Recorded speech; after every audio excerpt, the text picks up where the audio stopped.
Welcome, citizens of Gotham, to The Fire Rises, a Batman podcast focusing on all things The Dark Knight and his world. If you'd like to connect with the show, you can find us on Facebook, Instagram, X, and Threads at tfrbatpod.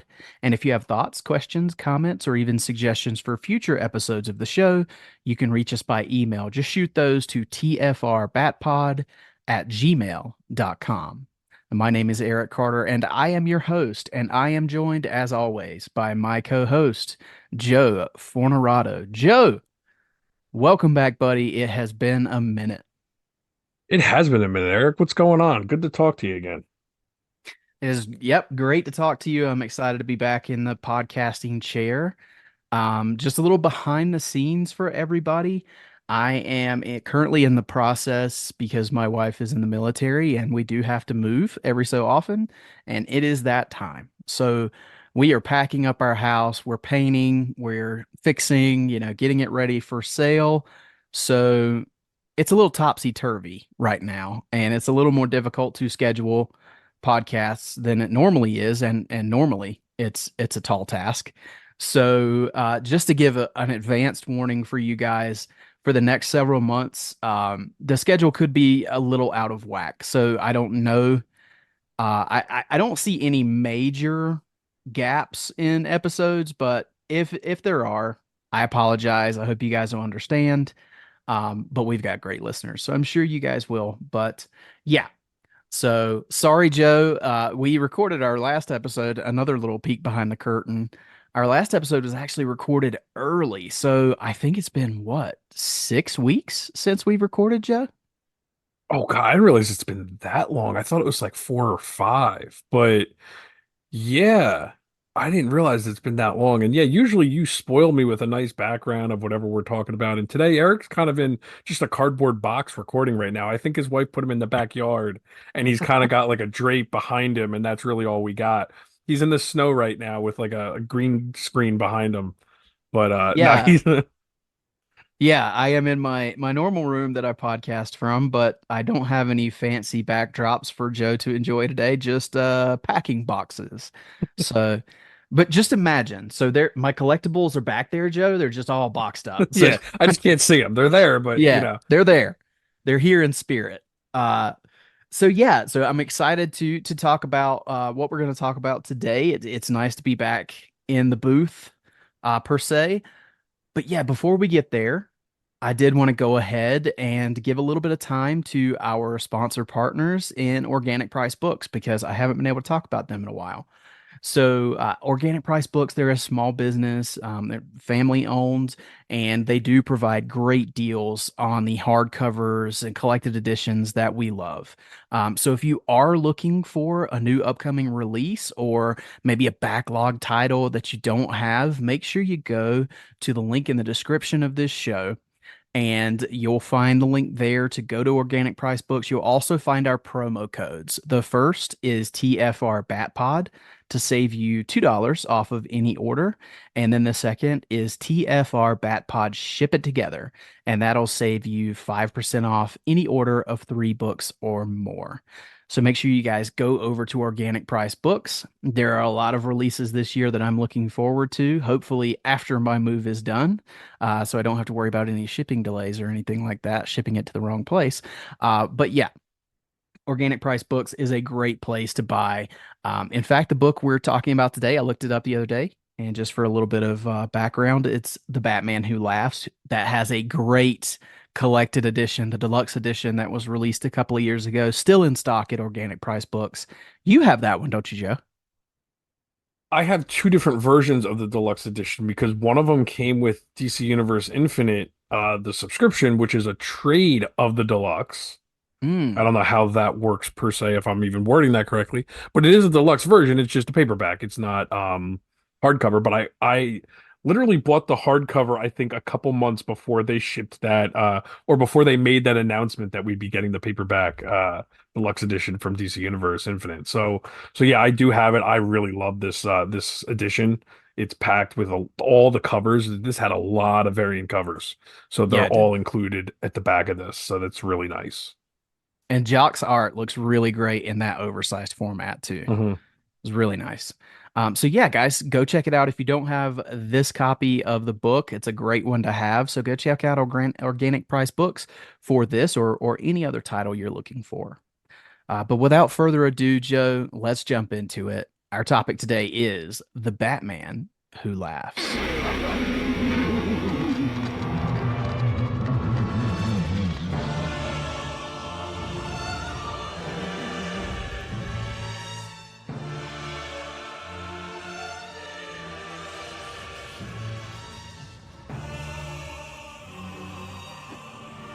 All right. So, The Batman Who Laughs, of course, written by Scott Snyder, who was post his Batman run, but still in the middle of a great DC run for him.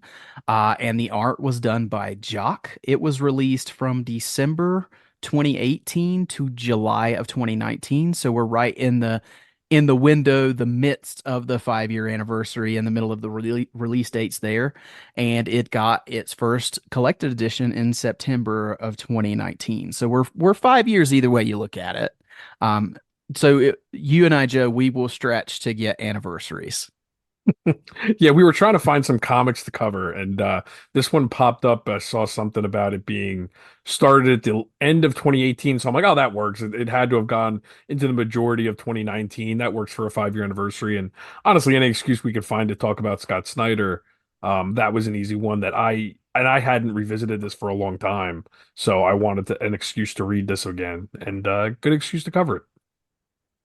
Yeah, absolutely. And the Batman Who Laughs as a character, of course, spinning out of Dark Knight's Metal and that whole thing where he was kind of the catalyst of pulling all of these other alternate Batmen into the universe to take on our Batman and really make a wreck of the world while doing so. He became, I feel like, Joe, and I want you to touch on this a little bit because I've never really talked to you in depth about the Batman Who Laughs, but I feel like it's one of those characters that got really hot really quickly, and then I think people got really sick of him really quickly as well. Uh, is that is that kind of where your mind was on it too, or am I crazy on that? No, I think that is very accurate, and I kind of parallel that to an extent. I'm not necessarily as sick of him as some people are, but I think he is kind of overused maybe at this point. And I haven't read current comics in a while, but he played such a major part of everything Scott Snyder did from that point on Hmm. that I think the allure of him when he first, you know, jumped onto the page kind of wore thin for me kind of quickly. And we'll get into it. I'll be honest, this book didn't help that. Really? Yeah, and we'll get into the book, obviously as we go here, but I don't think I've ever actually discussed this book with you. I now realize why I haven't revisited this since I first read it. I'm not crazy about it, to be Ooh, honest with you. interesting. Yeah, and I love Scott Snyder. I love the way he writes, but this is definitely odd, this story in my eyes. Like this is a different it goes a little too bonkers for me for a Snyder book, in my opinion. And it's just, yeah, I don't hate the book, but it's not one that I hold into high regards like most of Scott Snyder's other stuff. That's interesting. Yeah. So I find it to be a book that I do enjoy. I would not rank it really high. Like if I was ranking the Scott Snyder DC stories, it's probably not one that's going to rank really high for me, but it is one that I enjoy. Um, and I like the Batman Who Laughs. I Hmm. don't quite love him. Um, and I'm not really tired of seeing him. And I think that's because when this was coming out, like I read Dark Knight's Metal, I read this, and I read Death Metal when it came Yeah. out. I didn't really dive into like Snyder's Justice League run until it was already wrapped up. Hmm. Like, so it had been a good little while between seeing him when I read Justice League and he popped up there as well.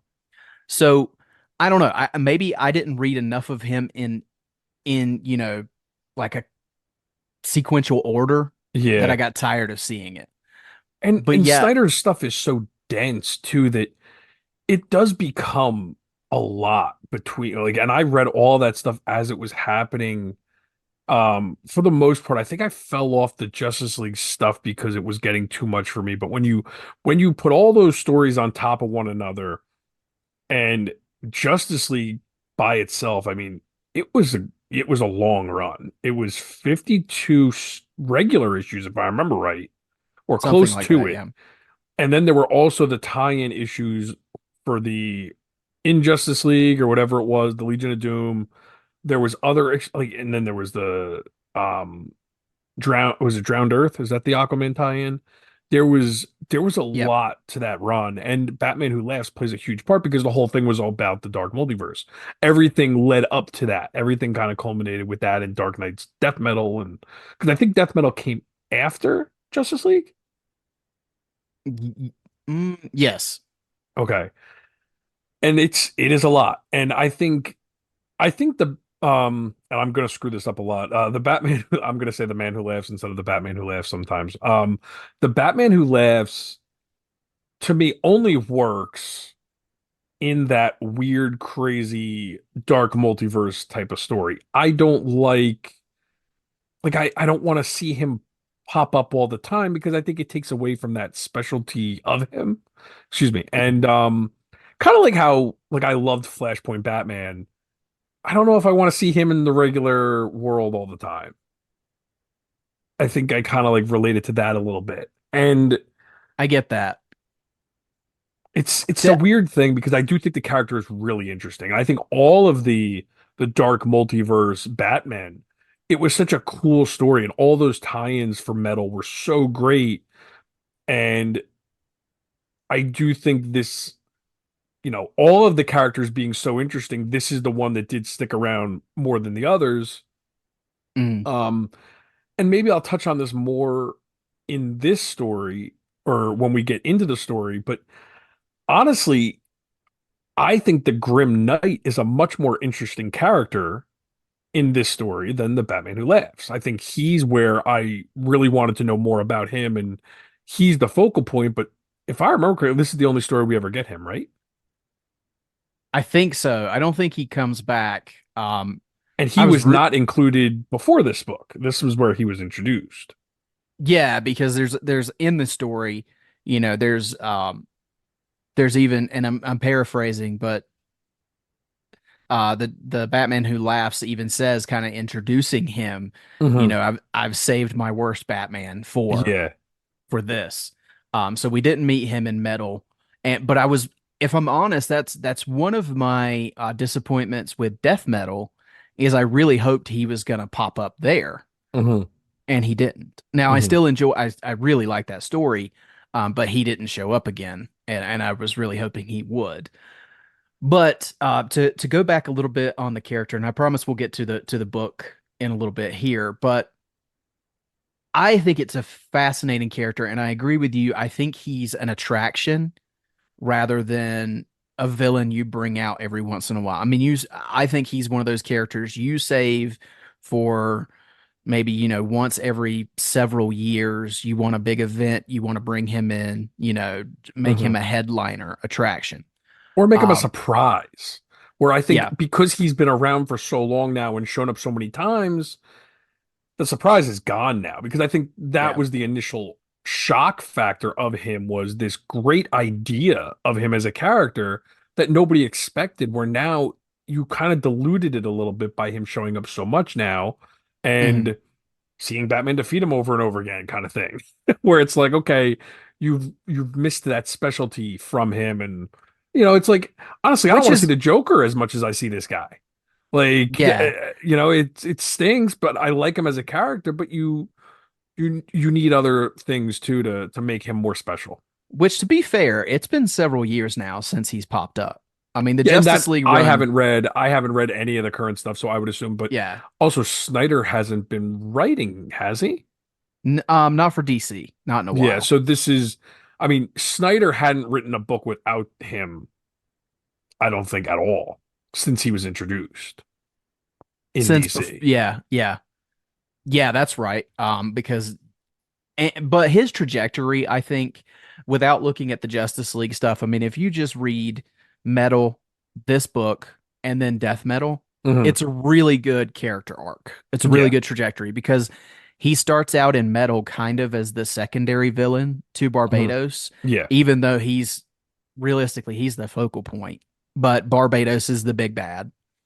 And then you go into this where it's a very one-on-one personal story Yeah, this between is him and definitely a more Batman. personal, intimate thing, and you could almost say this is like a side story that doesn't even feed into anything. It's just more of a character study than Hmm. anything. And then going into death metal, he is the ultimate big bad at that point. So I think it is a good arc. Yeah. But what's fascinating about him is I think it was such a really good idea to take first of all these versions of Batman are like nightmarish worst case scenarios on in the dark multiverse. These are Batman gone wrong. And to take a character, first of all, to have the Joker have kind of a last stitch failsafe Hmm. where he pretty much knows at the end of the day, if he gets killed, it's going to be Batman to do it. Hmm. And he's put this was it's like a gas in his heart Yes. that corrupts Batman and basically turns him into a mixture of Batman and the Joker. That when I first knew that was what they were going with this character, I thought that was fascinating. And he is really, I mean, he's a terrifying character. So, I mean, maybe overused and diluted at this point where he's not so scary, but I think initially, I mean, he's a pretty horrifying character. Oh yeah, him as a character himself is great. Like you said, he's fascinating.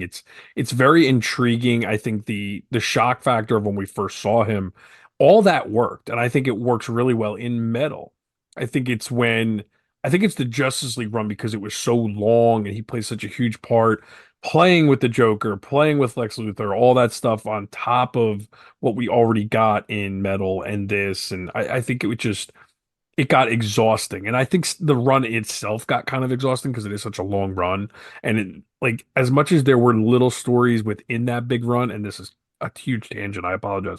But as much as there were small runs in there, you really have to read that whole thing from start to finish to get the whole story. And it's a lot. And I know you did it recently, and I started to, and I got tired of it again. And I fell off again. And I like Snyder's writing. I just don't have the attention span at this point, I guess, in my life, or just the time to put in to do it. Mhm. And it stinks because it is he is a great writer, and I love his stories. But I just if I'm gonna read his stories now, I fall back to the comfort level of the for lack of a better term, the easy ones to read.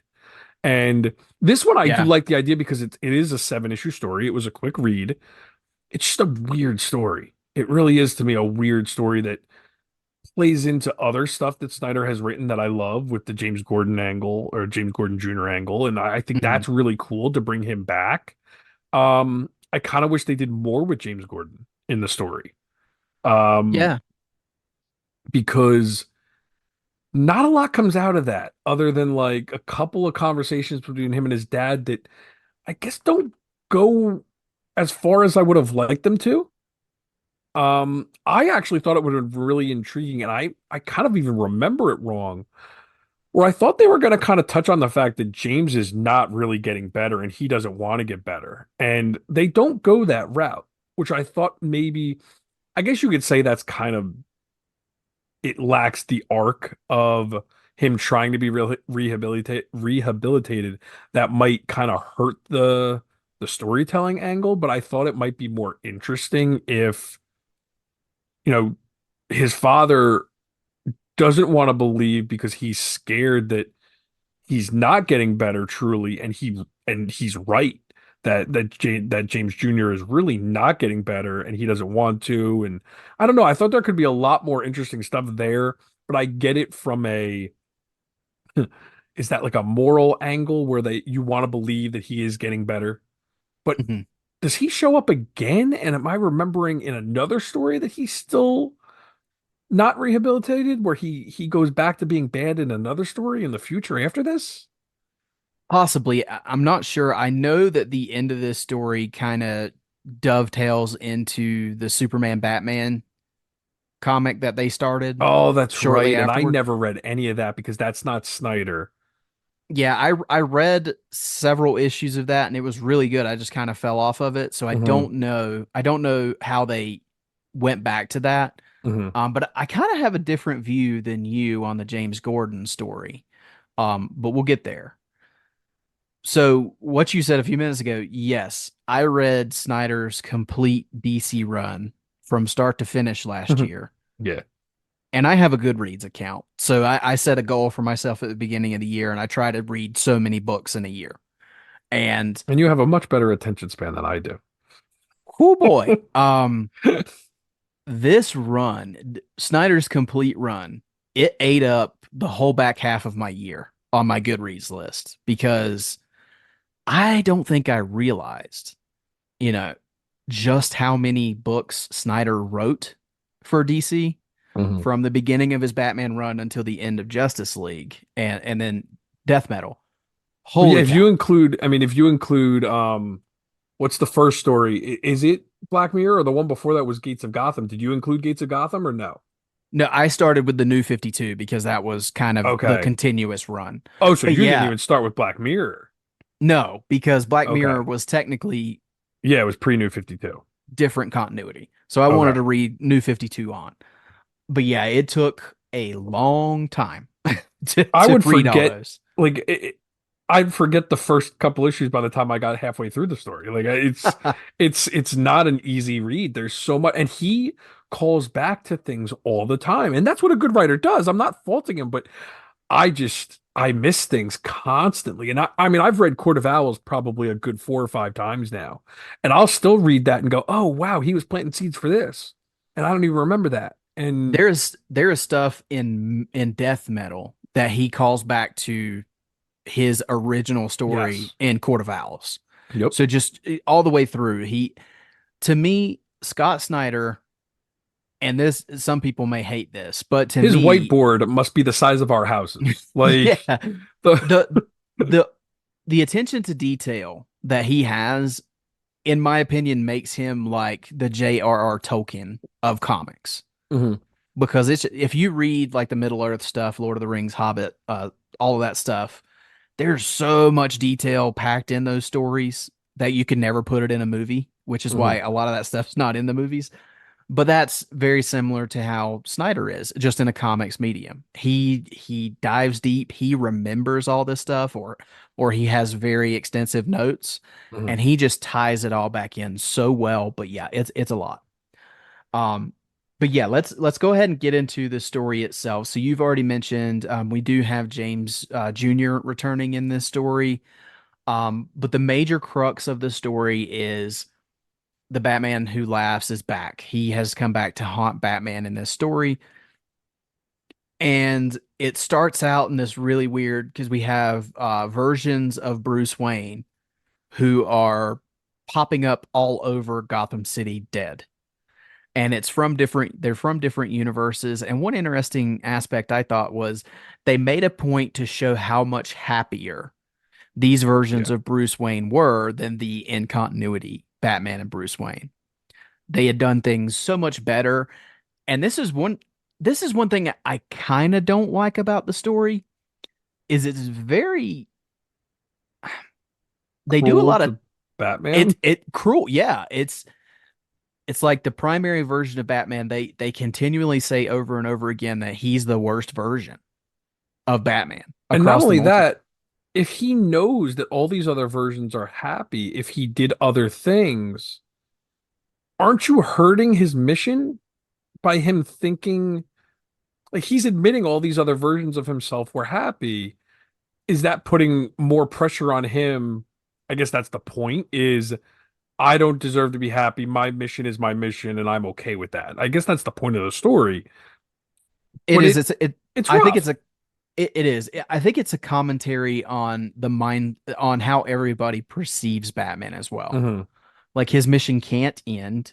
You Yeah. know, we can't have a happy ending for Batman.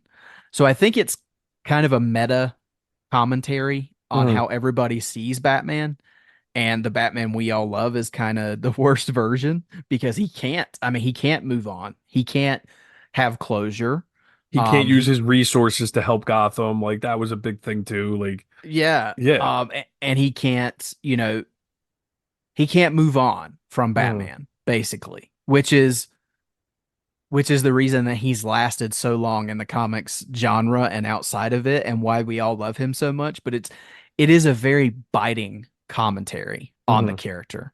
So while I love Scott Snyder, this idea, I think he had a really interesting theory here and approach, but I don't know.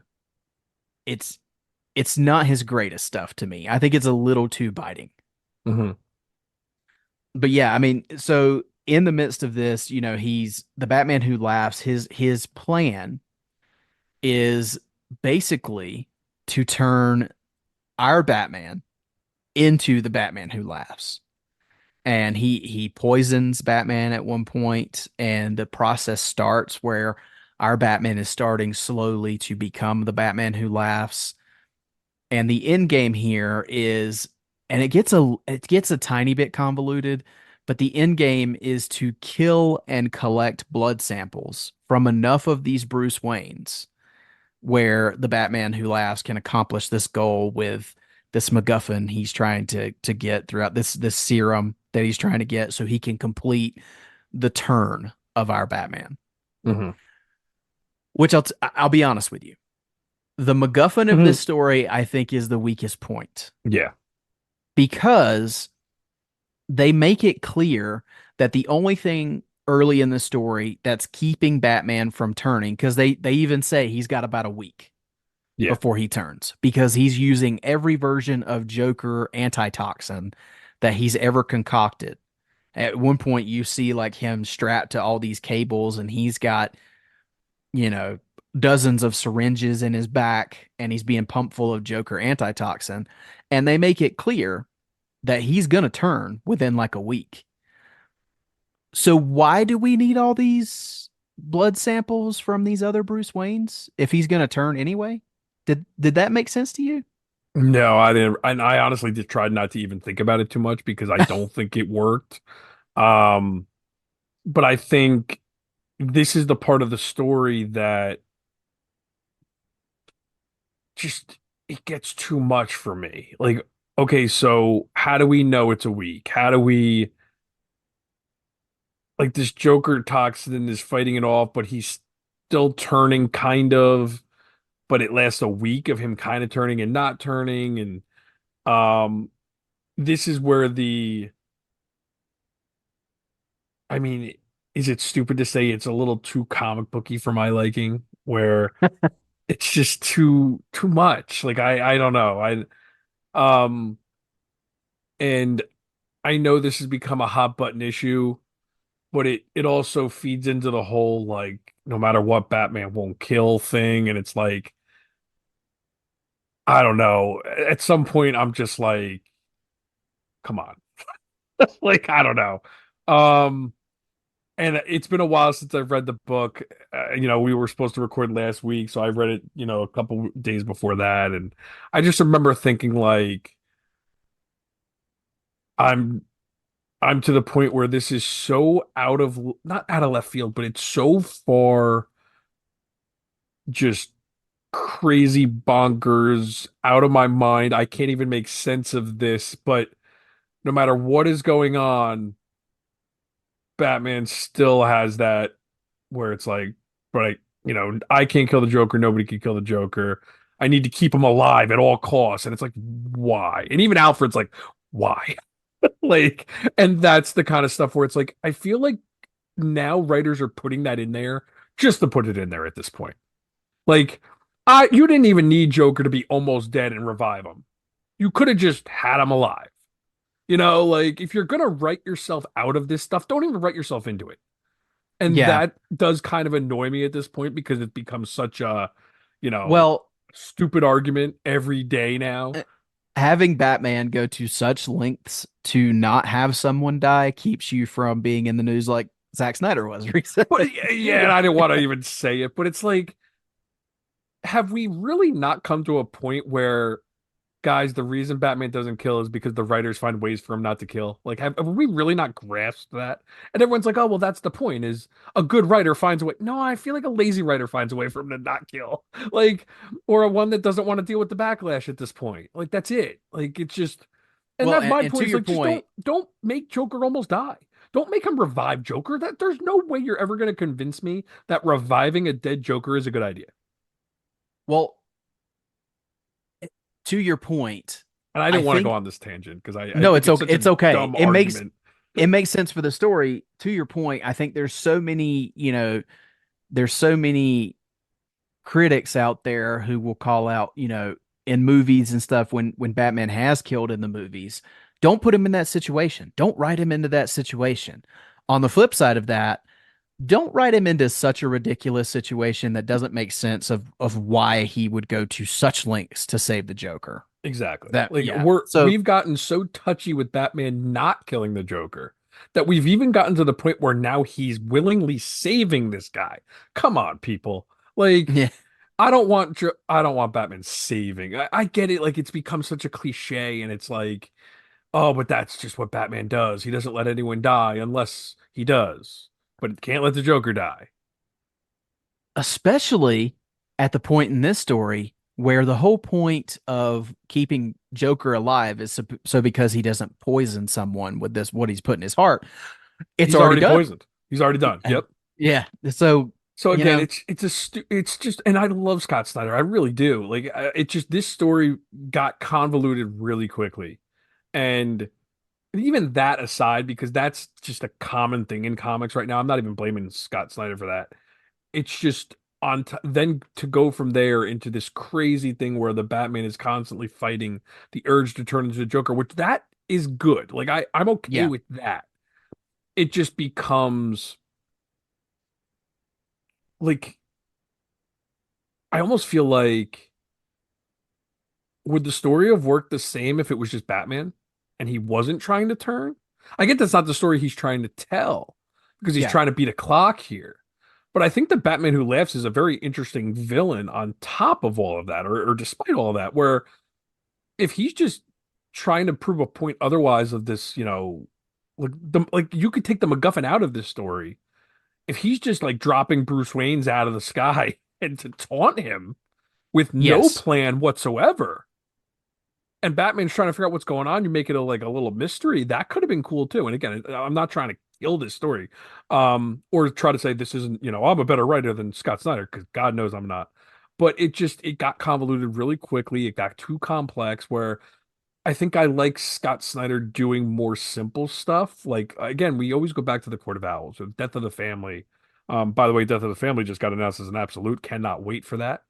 Um, yes. but like those stories are very simple, very good writing, very intimate stories. I think when Scott Snyder dips his toe in the Grant Morrison pool, I get a little nervous sometimes where it gets too much. And he he can get pretty close. I mean, I know a lot of like, it's weird because like me and you both don't really care for Grant Morrison's Batman. But in a story like this, you could argue it's pretty similar to some of the crazy stuff Grant Morrison does. It's just we tend to forgive Scott Snyder more because I think he has stuff that's more up our alley. So Hmm. we can see where he's coming from, I think, more. What I don't know if that's necessarily fair, because I think I have my taste, whether it's Scott Snyder or Grant Morrison. The story is still the story. And I think, in my opinion, this is too much into that craziness factor where I prefer, like, listen, metal is bonkers, but I still feel like the story has a more direct point to it, but also the craziness lends to that story better. Where I think this could have maybe benefited from a more intimate, simplified story for for a 7 issue miniseries with character analysis. I think it kind of has too much of the craziness. I'm sorry I rambled a little bit there, and No, no, no. it's hard to try to pinpoint what I feel about this story because I don't think it's a bad story. It's not one that I'm over the moon over. I think the major difference, because Snyder can get very Morrison-esque in his writing. I think the major difference is I can pick up virtually any Scott Snyder Batman book, and even though it's wacky and it's insane and it's out there, I can understand the story, what he's Hmm. telling. Yeah. I remember, and I can't remember the name of the book, but what's the book after Batman had died and he's working through all of these different versions of Yeah, himself and time after periods? RIP, it was the one where he was like He's pirate he's like Batman and Pirate caveman Batman. Bat. Yeah, Yeah, I don't even remember the story, to be honest. I don't remember the name of the story. But it's only I like 3 or 4 issues. It's not. I picked that up at one point just because, honestly, just because the cover was cool. And I Yeah. thought I'll give this a shot. I could not make heads or tails of what was going on. Hmm. So that's the difference to me. Like I can pick up the Batman Who Laughs and read it, and even though it's bonkers and crazy, I get the story. It makes sense. Now it's not necessarily everything that I would want, but I get it. Now, I can, okay, so, and I'm not trying to dispute you here, but just to play devil's advocate, could you pick up Justice League 34 of Snyder's run and have any clue what's going on? Well, no, you're right about that. And But I'm that's saying where, like like, if but I pick Grant up a Morrison complete story stuff, of his, yes, but Grant Morrison stuff all kind of tie together. yeah, They're broken down into separate, issues. I think that might be more of like even the Justice League run. Like, let's say you pick up the fifth trade of that Justice League run. I don't think you could pick up just that fifth trade and see what's going on. I think it might be a little bit more comprehensible than a Grant Morrison, but when we talk about how Snyder calls back to so many things and it's such a long run, I think we take for granted that we read all of Snyder's stuff when we like it. that's And fair. I don't want to feel like we're being not fair to Bias. Grant Morrison either. Yeah, biased against Grant Yeah. Morrison because I think it's just more of a taste thing that I think I don't want to necessarily say Snyder does it better than Morrison. I think it's more just our taste. And it could be, but I think to that point, I mean, I can pick up just to play devil's advocate, I can pick up the second deluxe of the Justice League run, Hmm. and through Snyder's dialogue in the beginning, in the first, You get issue a or recap a two, little bit. Yeah. he through his dialogue, through the characters talking, not Hmm. necessarily like just a panel that tells you the story so far, but through their dialogue, you get what's happening. He catches That's you why it up. also takes you about a half an hour to read one issue of Scott Snyder's books, though, where That's Grant Morrison true. and I might be able to get through it in 10 minutes and have no idea what's going on. Exactly. Yeah. So pick your poison. Yeah, I the think that's devil's in why the I might be details. appreciating Grant Morrison more as I get older because I don't know what the hell's going on, but at least I can finish it in a reasonable Yeah. time. That is fair. Um, so yeah, so going back into the story here though, I think what redeems the story for me outside of the stuff that I don't like with the main character in the Batman Who Laughs and the convoluted story of what he's trying to accomplish here. I think what redeems the book is actually the side stories in it because I think the side plot of the Batman or the Grim Knight Yes. Batman and Jim Gordon is Hmm. great. I Yep. love that story. I like the Of the Grim James. Knight's Earth, like his Earth with Jim Gordon, I think that was great. It was great, and then Yeah. him with this universe's Yes. Gordon. Yep. It's great stuff. Yeah. I like the stuff between James Jr. and Jim, Hmm. and then I really like the stuff where Alfred is trying to hold on to his son and Yes. keep him from turning into Yeah. this evil creature. So those subplots kind of save the story for me because while the main story and it's a weird dynamic where the main story is maybe the least Hmm. fun or interesting part of this story, it's the subplots that save it. Yeah. The And through what line you're that carries the story through those subplots is, like you said, it's a MacGuffin. It's just trying to get us through these points to get to these character stuff. And the character, um, I keep saying the character studies with all those individual characters. That's the best part of the story. And like I said, I wanted more of that. I wanted more of the Grim Knight. I wanted more of Alfred and Bruce. I wanted more of James and James Jr. That the stuff with Mhm. James and James Jr., I think I was most excited about because we don't get a lot of that. And I felt like that was the most, I don't know if I want to say underserved, but I think I just wanted more of it because I think that was the most compelling. and I don't think it was resolved in a way that I would have liked, but maybe that's the point, is Hmm. something that complicated shouldn't be resolved in a 7 issue miniseries, which I get. I do understand that. I really liked how we didn't know, and I guess you really don't know by the end of the story either, is you don't know how that's going to resolve. You don't Yeah. know. I mean, when you think about the terrible, terrible things that James Jr. has done, and you see, and how torn up uh James Sr. is about everything, and how do you ever think your son is going to be redeemed after all that stuff when it's your responsibility to make sure he's not back on the street, but it's still your son. Like that's a very compelling thing.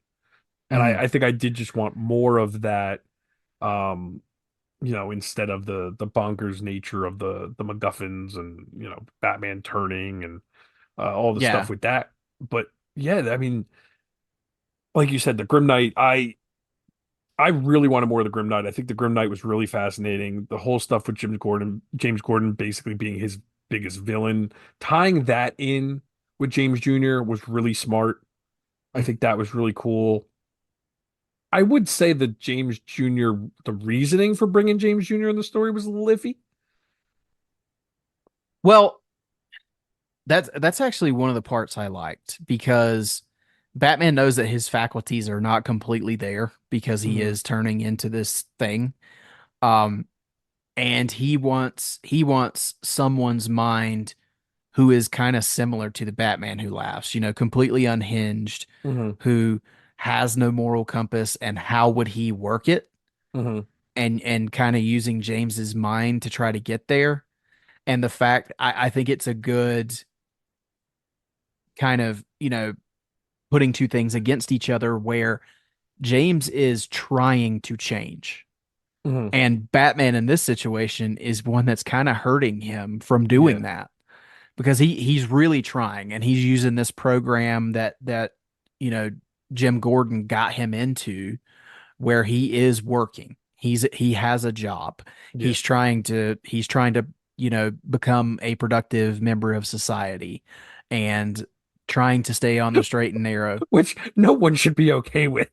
I'm sorry. No. Yeah, the comic logic, right? I mean, he's done some things that are more evil than, the Riddler or the Penguin have ever done. Yeah, combined.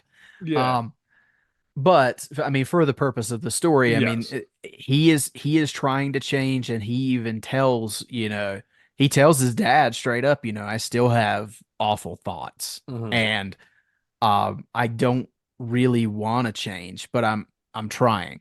Yeah.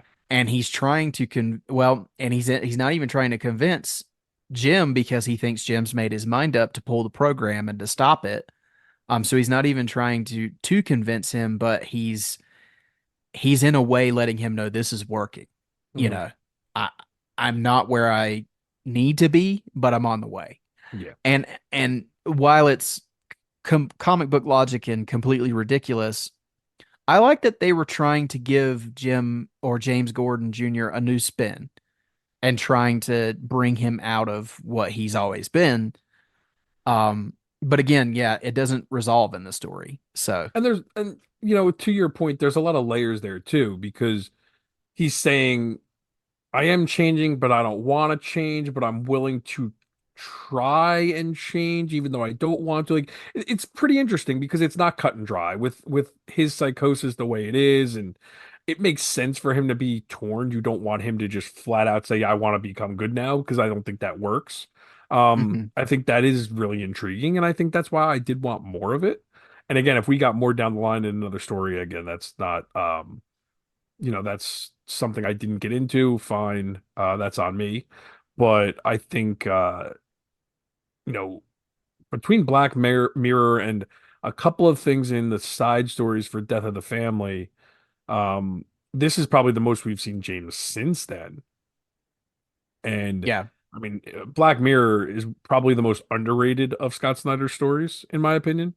so good. Yeah. And considering it's not even Bruce Wayne as Batman, what a creepy story.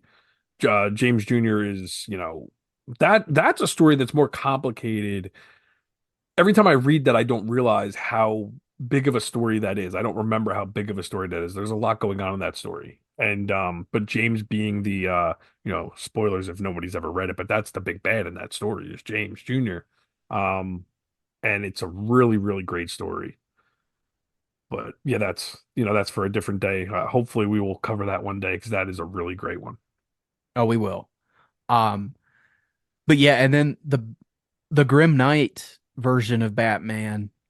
I mean, the thing that Snyder did so well with these alternate versions of Batman is just take the character and make his origin even more awful Hmm. than it already is. By taking this version and instead of being, the kid who is terrified and laying beside or sitting beside his dead parents in the alley, what if Bruce Wayne picked up the gun? What if Joe Chill dropped the gun and Bruce picked it up? And where does that lead? Yeah. And him becoming basically the Punisher, Hmm. because on his Earth, I mean, he goes to wild extremes to rid not just Gotham but the world of crime. Um, he's still a version of Batman who's not evil. He's against crime. Well, I guess he does become evil, but just this Punisher-esque Batman who's at no cost. I mean, he's not letting a villain go into Arkham and break out multiple times. He's ending it right there. And he's just, which is, what people have said for years. Why would Batman keep putting people into Arkham and they can just escape? Well, they address it here. And because his comic would have been very short run, had Yeah. a very short run, no everlasting villains. Um, it would be fun to get like a short little maxi series maybe of the Grim Knight, just running through all the villains. Yeah, yeah. Because you get some of it in his one shot in this, but Yes. it's very truncated. Hmm. But yeah, and it gets to a point where Gordon has to put a stop to it. And he and the GCPD do that just before, of course, that world ends and the Grim Knight is pulled out by the Batman Who Laughs. But interesting dynamic that it's Gordon in this world who is the main adversary of Batman Hmm. and who puts a stop to Batman in the Grim Knight, who then on this world, the Grim Knight is just he's here to help the Batman Who Laughs, but he's got an ulterior motive. He wants to put Jim Gordon through as much pain as possible. And if I'm remembering correctly, unless it was the Batman Who Laughs, this Grim Knight actually takes out Alfred too, correct? Or am I thinking of the Batman Who Laughs? He says something about you don't think someone says something to Alfred about, oh, you don't think I took you out on my Earth. I thought I remember something like that. He Um, did he killed Alfred on his Earth because Alfred comes into the cave and is yeah, basically saying you're basically says you're going down a path I can't follow. yes. And Alfred even tells him, I know you have, he has like a bomb implanted in his neck or something, very Suicide Squad ish. And he tells him, I know as soon as I walk out of this room, you're going to kill me, but you're on a path that I can't follow and I'm done. And it even makes you think because you see him walk out. And for a second, I think, okay, there's a redeemable quality here because this Grim Knight's going to let Alfred leave. And nope, Yeah. because you see him stagger and fall. So yeah, he killed Alfred, which is fascinating because why? He didn't commit a crime, but whatever. Right? Yeah, but Yeah. he's a villain. It's okay. Yeah. We're allowed to do that to the villains. Yeah. But yeah, such a and to go even one more step that we've never been explained, all of these wicked versions of Robin that the Batman Who Laughs has, we come to find out what they were a creation of the Grim Knight. And it's Hmm. these different James Gordon Juniors that have been pulled from all these universes just to Just so spite. weird. It's so weird that I still, even knowing that, I still don't think of that when I'm looking at these little robins. Yeah, but just to spite Jim Gordon on any earth that he's on, he's Hmm. turned his sons into these little demonic robins. So fascinating. Hmm. Uh, I will say I did not see that one coming. No, that seems like one of those random tie-ins that it's like, did he think of that from the beginning or did he change that up? Knowing Snyder, he probably thought about it from the beginning, but it seems like something that could have very easily been a retcon just to tie into this story. I don't know. It does feel like one of those situations where you get into this story and it's so Jim Gordon centric that, and like you said, he probably had it planned from the beginning, but it seems like one of those where you would go, "Hey, you know what would be a good idea?" So, Yeah. yeah. Um, but yeah, the wackiness just goes all the way through it. And of course, Batman prevails at the end. And even though the Batman who laughs, what the interesting part is, he accomplished every goal that he set out to do in this story. He got Batman, poisoned into changing into him. He got to the end game he was looking for to get this serum, and he even used it. And of course, at the end of the day, Batman's Batman, and he powered through Hmm. Because Batman. because Batman. And then the Joker ends up being the hero that saves the day because Snyder likes doing that. yeah, Snyder likes making Joker, Batman's biggest fan and Batman's partner when he can. yeah, because he shoots Batman in the head at the end of the story, and then it's kind of glossed over, but they figure out a way to rehabilitate Batman afterwards, Of which course. goes to Of the point course. that you said earlier. That's the worst part about this is the main story is all over the place. And it really doesn't make a lot of sense. And it's the biggest piece of Snyder's work, I think, where you just go, comics. Yeah. Eh. Yeah. Yeah, because the But yeah, Joker is going to shoot the Batman who laughs and not want to kill him for some reason. But yeah. but again, it But is what it is. But um I just flipping through this book, I got to talk about this has some beautiful variant covers. Probably my favorite um or just one of my favorite parts about the story in general is how much mm, fun they had selling this book. Because when they come out with all these variants for these stories, they bring the best artists in town to play. And man, the homages to classic covers yes, with their own takes on them are so much fun. Um, I mean, just some really great stuff. absolutely. Yeah, and it does have a ton of covers, and I think that's what I enjoy most about having that deluxe edition is you get all of them. Yeah. It's really cool. And then of course, I think Barnes and Noble had a their own variant cover of this deluxe edition, which I Oh, don't I didn't know have. that. Yeah, they do that a lot. So Barnes and Noble, I think, had an exclusive cover, and then a couple of other places, and of course, it had the standard release and then the deluxe. So plenty of ways to get this. But yeah, so at the end of the day, Joe, I take it this is not one you're going to revisit very often. I mean, because it's a 7 issue story, it's a painless read. But I put this in kind of the same. I mean, it's probably a little higher than like All-Star Batman by Scott Snyder, that run. Um, I think that run to me was kind of forgettable as far as Snyder goes. That might be just because it's a different artist than Jock or Capullo. It's one that has I think that's John Romita Jr., isn't it? It is, yeah. But yeah, those stories never resonated with me as far as Snyder stuff goes. This one is probably right above that. Hmm. Um, but I might read this more than the Justice League run because the Justice League run is so long. So this is Yeah, one that I could pick up and just read, 7 issues and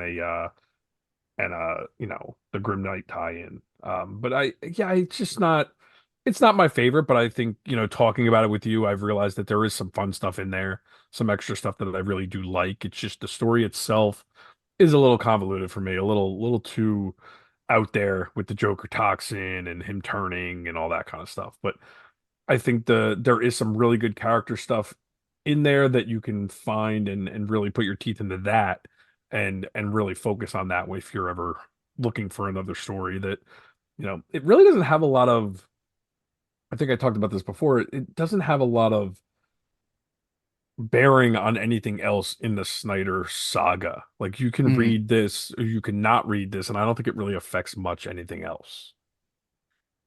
I kind of agree with that, but on the other hand, I mean, I don't think I'll ever take on the task of reading Snyder's complete run again because I have the time commitment it takes. But I think if I was to read the Metal series like straight through again, Metal and then Death Metal, I Put would this in the probably middle. read this in between. It's a good Hmm. transition piece. Um, and I do have fun with it. It's just not my favorite of Yeah. Snyder's stories, I think.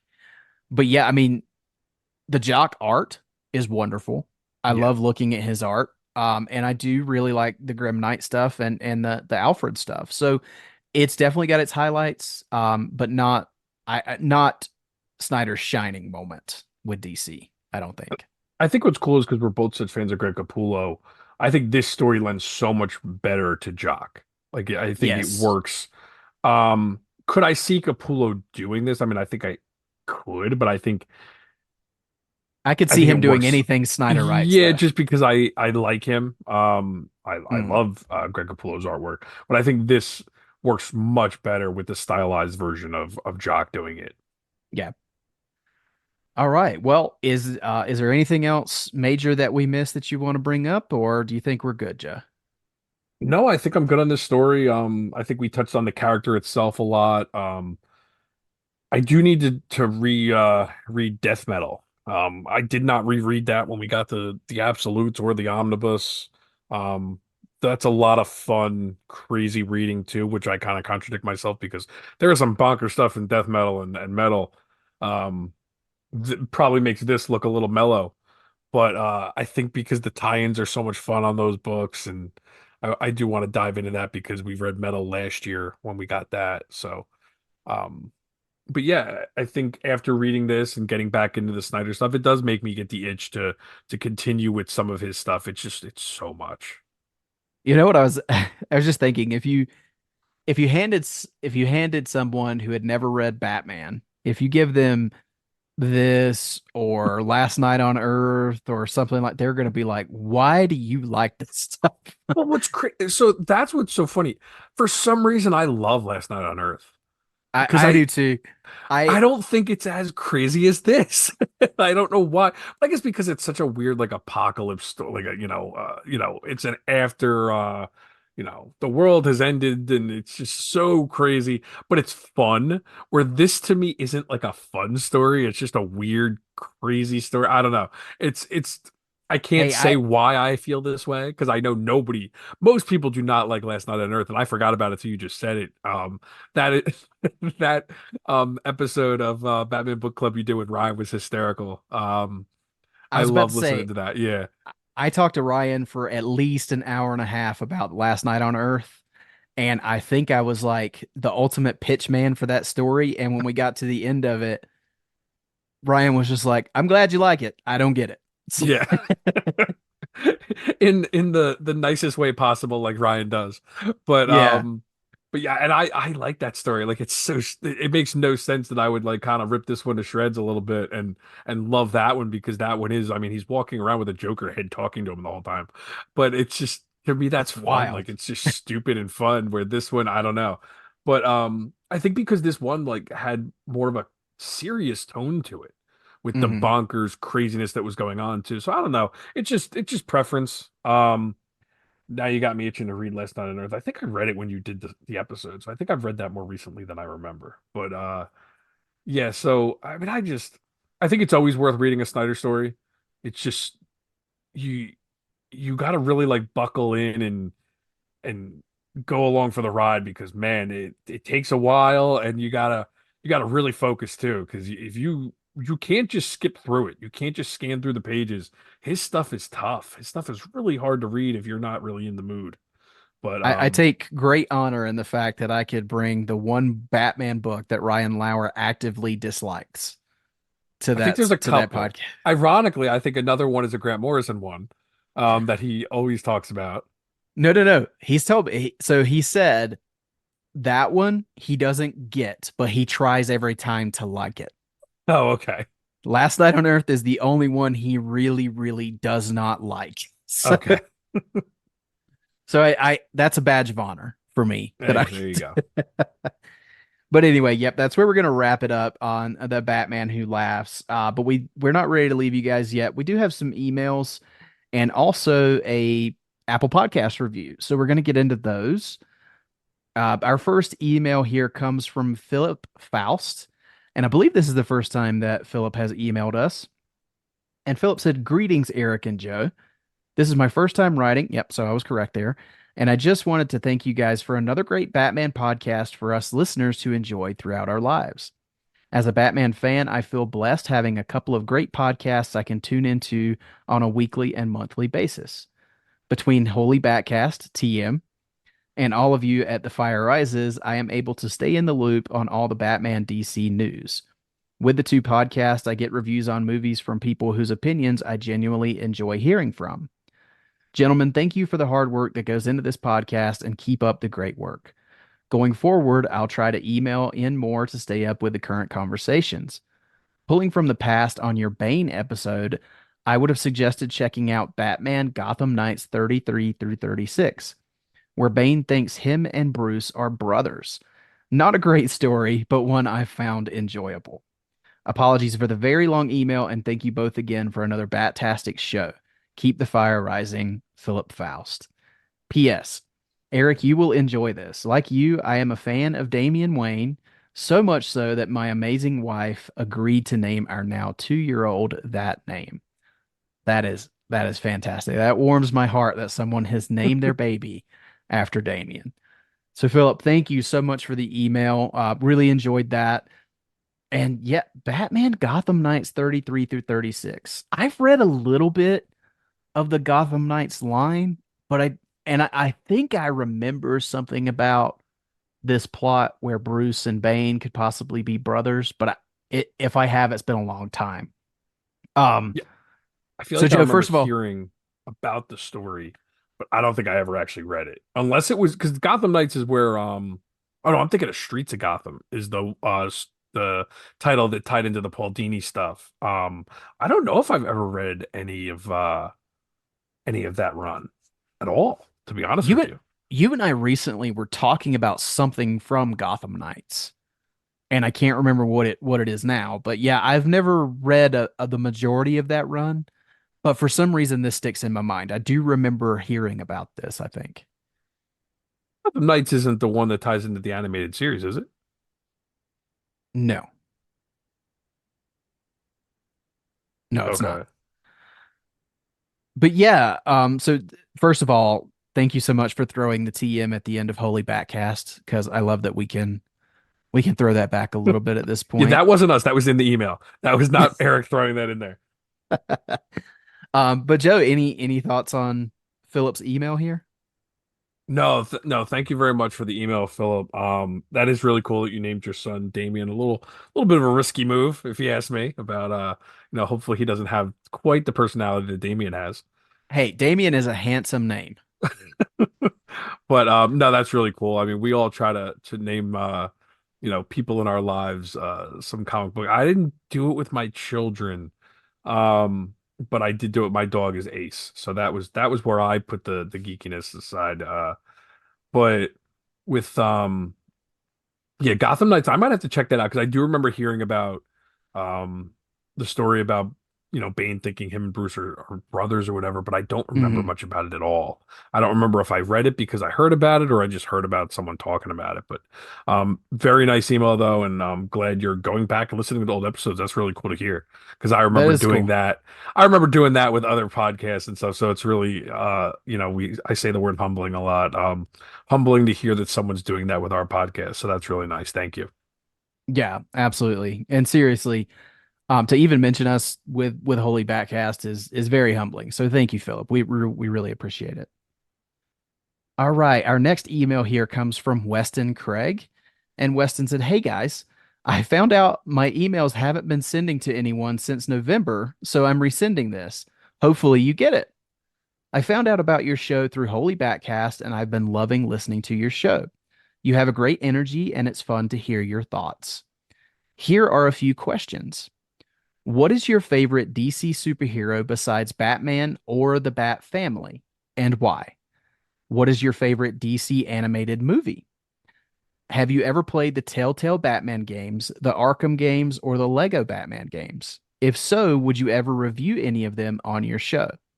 One of my favorite pieces of Batman media is the untouchable masterpiece that is Lego Batman 2, the video game. Weston, thank you so much for your email. Really appreciate this. It's some great questions here, and I'm glad you found us through Holy Batcast. There's a theme going on there today with our emails, Joe. But yeah, to dive into his questions, let's start with that first one there. Who's your favorite DC superhero outside of the Bat family? I That's a tough one for me. I may have to say, and this is weird because I think the easy answer is Superman, Mm. but I might have to go Green Lantern Oh, because I really fell in love with reading his comic run by Jeff Johns. And I don't think I've ever had as much fun reading any story for the first time than reading that whole run of Green Lantern comics. I do really enjoy Superman as a character, obviously. I think in movies, obviously, if you can't compare the two, in movies, um, obviously I've had more fun watching, Superman on screen. But if we're going comics or character in general and what I hope to see on screen soon, I love Green Lantern. I think all of the Green Lanterns are so compelling because they're all very different. It's kind of a cheat answer because I get to, say Green Lantern and it covers about what five or six of the main, not including all the supporting characters in that book. But yeah, that's where I'm going to go with that answer. yeah, and that's a good one. I kind of figured because you have a lot of Green Lantern books, Hmm. and you tend to enjoy the Green Lantern movies and the animated films, and yeah, so I figured that's where you were going. My answer is unfortunately it is boring. It's Superman. Yeah. And that years ago I would not have been able to say because as we've talked about on this show, Man of Steel really made me fall in love with the character of Superman. And with the Bat family, like if I'm not reading Batman, usually I'm reading Nightwing. But outside of the Bat family, if I'm reading DC, it's most likely Superman. Hmm. Because ever since Man of Steel, I've just really dove into his stories and I really enjoy a lot of them. So yeah, it's Superman. But moving on to your next question here, Weston, what is your favorite DC animated movie? So this has not changed for me since our ranking with Holy Batcast, funnily enough, but my favorite DC animated movie has always been Under the Red Hood. It's my favorite Batman animated film and my favorite DC animated film. So what about you, Joe? Favorite DC animated film? Not Uh, necessarily Batman. oh, I didn't even think of that. I'm still gonna have to go Batman, and same with our rankings with Holy Badcast. I went with Mask of the Phantasm, and that's where mine is. I mean, I love Under the Red Hood, but Mhm, Mask of the Phantasm is my favorite. Uh, I think on any given day that could be my favorite Batman movie in general. So mhm. I do love that movie a lot, and that hasn't changed, and I don't see that changing anytime soon. So I just love that movie. Awesome. And then last question here from Weston. Of course, I think I know the answer to this, but have you ever played the Telltale, Arkham, or Lego Batman games, Joe? You think you know the answer? The answer is yes. I played both. Yeah. Okay, no, I didn't know if you knew I did. So Telltale, I think I played the first season, Yeah, I never and then played the second season. I played the I first. fell off after that. Um, I don't remember why. I think it was just like I got tired of playing the game on my phone. And then I Mm, think it did come to PlayStation eventually, and I just never got into it on there. Um, and then believe it or not, Lego Batman, I can't remember which one I played. It's hard though, whatever one I played. It wasn't like I it's so stupid because it's like a little kid game, and I think I got it to play with my daughter, and I'm like, she's not gonna be able to play this. mm, Um, I think it was three though. I think I played Lego Batman 3. I don't yeah. remember, but I think it was 3. You've played the Arkham games. I know you've played Oh those. yeah, the Arkham games I played all of them. Yeah. Oh, actually, I can't say I played all of them. I haven't played the new one. I think I played for about 20 minutes, and that was about it. Oh, you didn't finish Arkham Knight. No, no, no. What's the new one? Gotham Knights? What's the new one? Yeah, The that's not really an Arkham game though. It's not in Ye- continuity with. Okay, so no, so yes, I played all of the in continuity Batman Arkham games, other Yeah, than Suicide Squad. Suicide Squad. Yeah. So same with me. I played the first season of Telltale. I played Lego Batman 1 and 2. I don't think I ever played 3. Lego Batman 2, like you said, Weston, that is a fantastic video game. So highly recommend. And then Arkham, I played all of them with the exception of Suicide Squad. I haven't picked that up yet. I think I will eventually just to give it a try, but I have not yet. Um, as to will we cover them on the show? Now I'm gonna partially say this is. I mean, this is a decision between both of us. I would be open to it. However, I don't want to cover a game if I haven't played it. So like Telltale Season 2, most likely not. Lego Batman 3, most likely not, unless I get a chance to play it. The hard part about the video games is it's a big time commitment and it's hard to catch up and play them if you haven't with adult schedules, of course. And that makes it a little tough to cover on the show. So I'm not opposed to it, and I don't know how Joe feels about this, so I'm going to open this to him. I'm not opposed to it. I think it would be fun to cover some of the games, but it's a tall task. Yeah, I mean, I think if we kept it like just a casual conversation because we've both played the Arkham games, I think we Yeah. could do that. Maybe a fun conversation would be like we both have the stupid emulator. We can cover the old games.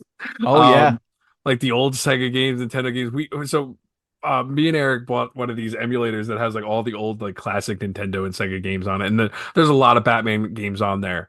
And it's like a little Game Boy emulator. It's not like one for your TV or anything. And there's a lot of fun games on there. But again, like talk about patience. I don't know how any of us had enough patience to play these games when we were kids, but now I definitely don't. But yeah, I mean, the Arkham games are so fun, but it would be really hard because it's been so long since I played them to really dive into one game in particular and discuss it for about an hour would be really hard. And I'm not the type of guy to like replay a game. Like I would watch them on YouTube. And if anyone hasn't played them, man, the videos that people put up on YouTube of those games is really fun. And the stories on those games are so cool. It's worth It's watching them. like it's like watching a movie. Yeah. Yes. Sometimes they actually include their gameplay, sometimes they include just the cutscenes. But when you Hmm. watch them play the game through and you're like, how did someone like this took me like 16 hours to play this level and this guy's like putting up a 4 hour video. Like and he's literally playing the game. Like he's just running through everything so you get the story. They do a lot of cool stuff on there, so I would recommend that if anyone doesn't feel like playing the games. But those stories are great. I even like Arkham Origins. I know that gets a bad rap, but I think the story for Arkham Origins is actually really good. Well, Arkham Origins could be a fun Christmas episode at some Hmm. point. So Yeah. yeah, yeah. So Weston, it's definitely a possibility. But just yeah, keep an eye out. Maybe we will cover one of them one day, even if we just watch the cutscenes on YouTube and talk about the story. But Do a thank you so commentary. much. Yeah, but thank you so much for that email, Weston. So moving on to our final email here, and it is Stuart from Guernsey, and he says, "Hey guys, I have a suggestion for the show. Could you please cover the animated movie Son of Batman? This is one of my all-time favorite Batman movies. All the ingredients in it are what I love about his world, and it also has my top 3 favorite DC characters in it. Everything in the movie has the perfect balance for what I would want to see in the new DCU Batman universe. I think everything is perfect, minus the sexual content. Anyway, I really hope you can cover this because I would love to hear your opinions. And I know how much of a Damien fan you are, Eric. So hopefully that can give you a little nudge. How are you both doing? Or, excuse me, hope you're both doing well, Stuart. So, Joe, Son of Batman, you and I have talked about this since we got Stuart's email, and there's actually an anniversary of that film coming up a little bit later this year. So Yes. that's a great idea, Stuart, and I think it's one that we will most likely do. I do love Damien. I like that movie, and I'm having a hard time just thinking about the movie off the top of my head, remembering the sexual content in it. I that doesn't come front of mind. But I Unless guess he's just that's talking the, the quote unquote rape in general from Talia. maybe. That's Yeah. implied. But yeah, I don't remember much of that either, to be honest with you. But I would not mind covering that. I think it was actually one of the ones that I sent you in the beginning of the year when I was like just rattling off like random anniversaries. Yeah. And that actually was released in April. So that anniversary is actually coming up pretty quick. I would love to cover that one too. I think that's a good one. We like covering the animated episodes, so that'll be fun if we can work that in around your move. I think that would be a really fun one to cover. Absolutely. And yeah, as you said, uh you hope we're doing well. I'm doing very well, just stressed to the max with moving and packing and things like that. Joe, I know we talked about it at the beginning, but how are you? I'm doing good. Yeah, I don't have the stress of moving. I will hopefully never move ever, ever. I have lived in exactly two houses in my entire life. I lived with my parents, and then I moved here where I currently live with my family. So I cannot imagine how people move. I had to move out for like 3 months when we did the addition on our home, and wow, like you don't realize how much crap you accumulate when you're not planning on moving. And to know that you have to move in 3 years or 4 years, like Eric does every time he moves, to know he has to do this again after packing up everything, man, I don't know how you guys do it because I never want to ever have to worry about any of that. But yeah, I don't have to worry about that. Luckily, I am doing good. Kids are good. It was a nice day.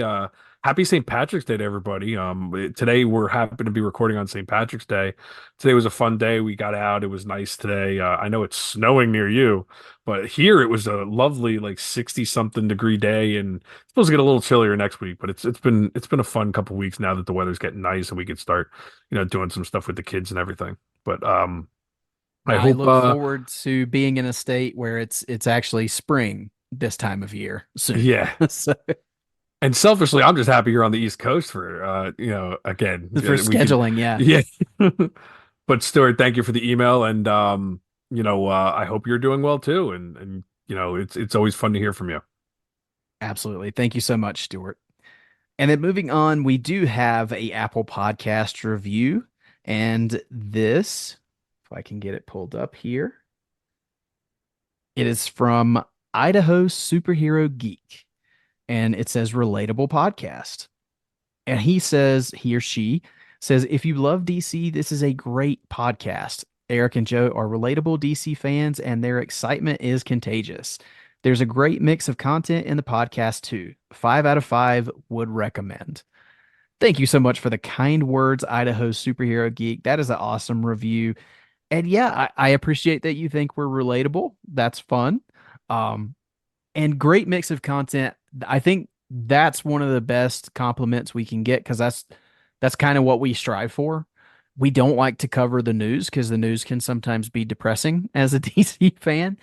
But looking back at different topics and movies and comics and all kinds of possibly video games and anniversaries, it's kind of why I wanted to start the show. And so it's it's heartwarming to hear that that's kind of what we're getting across. Wouldn't you say? Oh, definitely. And yeah, when Eric started the show and when he kind of, told me he was going to start it, yeah, I know I've said it before.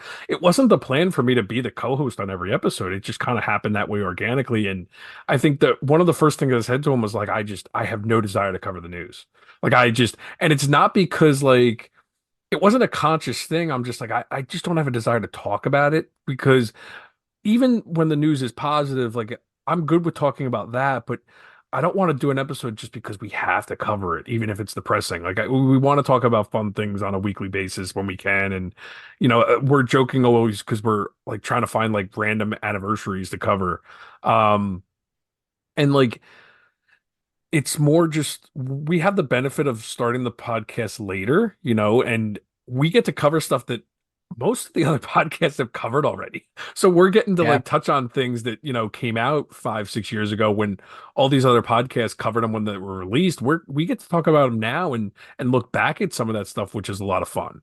Like Stuart, is it Stuart that asked about Son of Batman, right? Yeah. Like we're gonna cover that, hopefully in a couple weeks or a couple months, whenever we get to that. Like that's a fun one because I haven't seen that in a long time.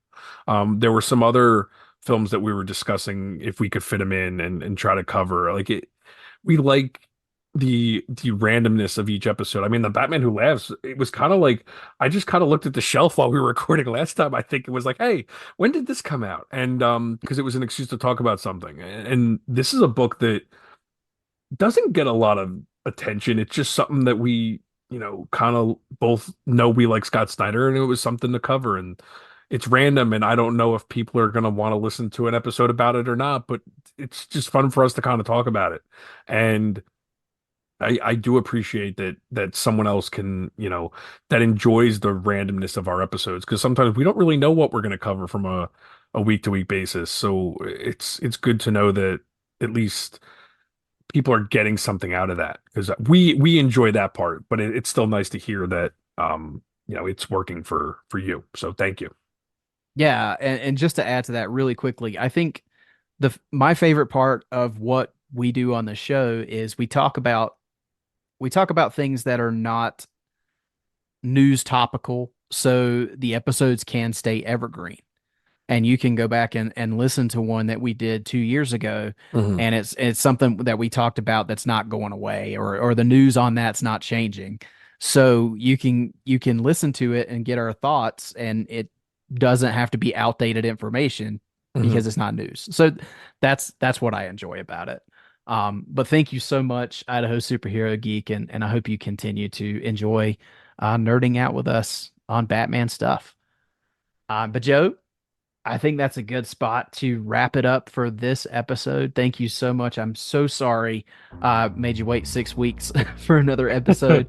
But again, I apologize to everybody if the schedule is going to get a little wonky, but just stick with us.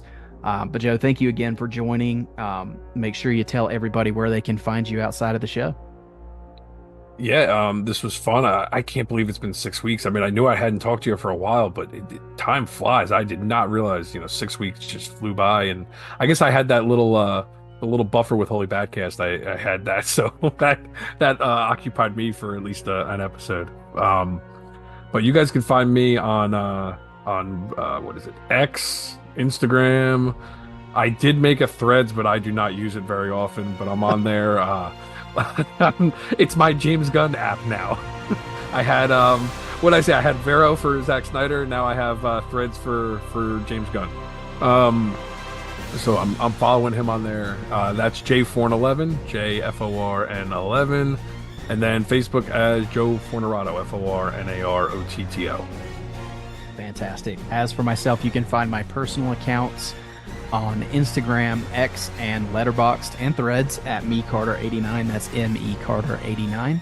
The show can be found on Facebook, Instagram, X, and Threads at tfrbatpod.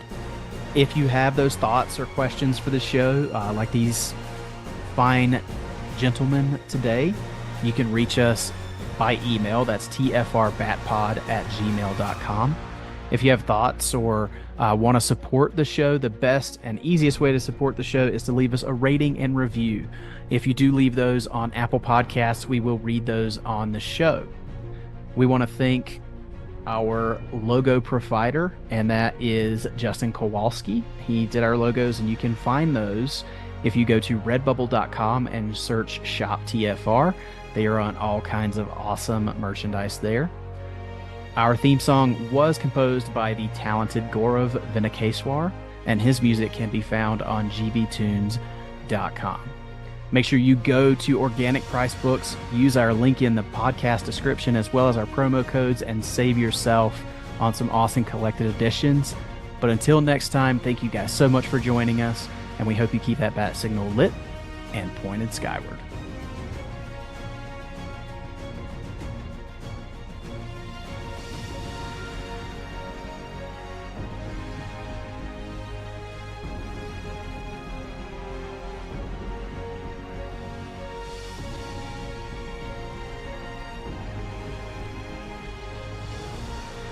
Batman was created by Bill Finger and Bob Kane and is the sole property of Warner Brothers Discovery. The Fire Rises, a Batman podcast, is in no way associated with DC Comics, DC Studios, or Warner Brothers Discovery. The thoughts and opinions of the participants of this show are their own and do not reflect the companies that they work for. Thank you for listening. We'll see you on the next episode.